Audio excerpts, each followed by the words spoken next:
की या जीवाचा, सकल जीवांचा उद्धार कसा होईल, याच्यासाठी माऊलींनी ते ज्ञान उकल करून आपला सर्वांना सांगितलेलं आहे. माऊली म्हणतात की ज्याप्रमाणे वर्षे वीण सागरू, जैसा जळे नित्य निर्भरू, तैसा निरुपचारू संतोषी जो. त्या समुद्रासारखा तो संतोषी आहे हो भक्त. समुद्र कसं संतोषी आहे? संतोषी कसा आहे समुद्र? त्याच्या ठिकाणी असंतोष आहे का? तो अहो लय मोठा लय लाटा दिसतो तो. काय तो समुद्र इतका अफाट मोठा आहे.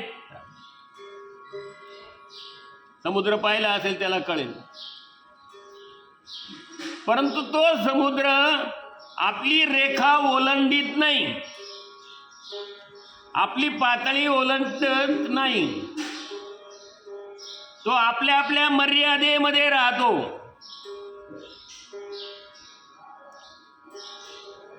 आणि जो आपल्या मर्यादेमध्ये राहतो तो संतुष्ट.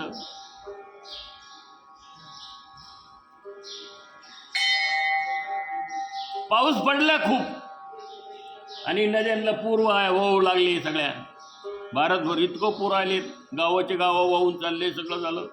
इतकं पाणी झालं.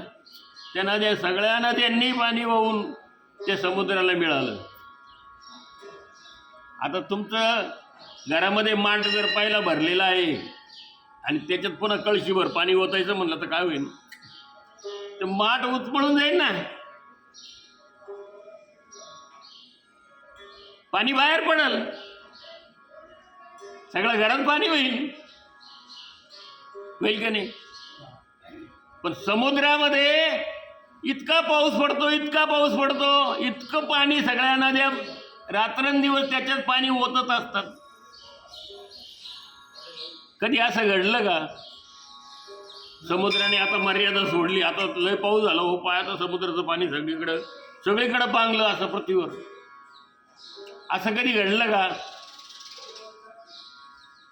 त्याने आपली रेखा ओलांडली नाही.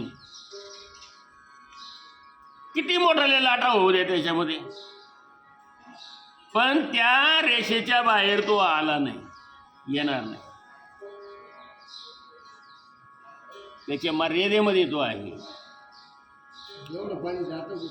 हा, मग पूर्ण पाणी तो सामावून घेतो आपल्यामध्ये. एवढे तो संतुष्ट आहे. म्हणून वर्षा ऋतू शिवाय देखील जसा समुद्र नेहमी पाण्याने अगदी जसाचे तसा भरलेला असतो. उन्हाळ्यात गेला तरी तसंच आणि पावसाळ्यातही तसंच असतो. तसा तो भक्त असतो. आनंदाचे उपचार केल्याशिवायही जो सहज आनंदात निमग्न असतो,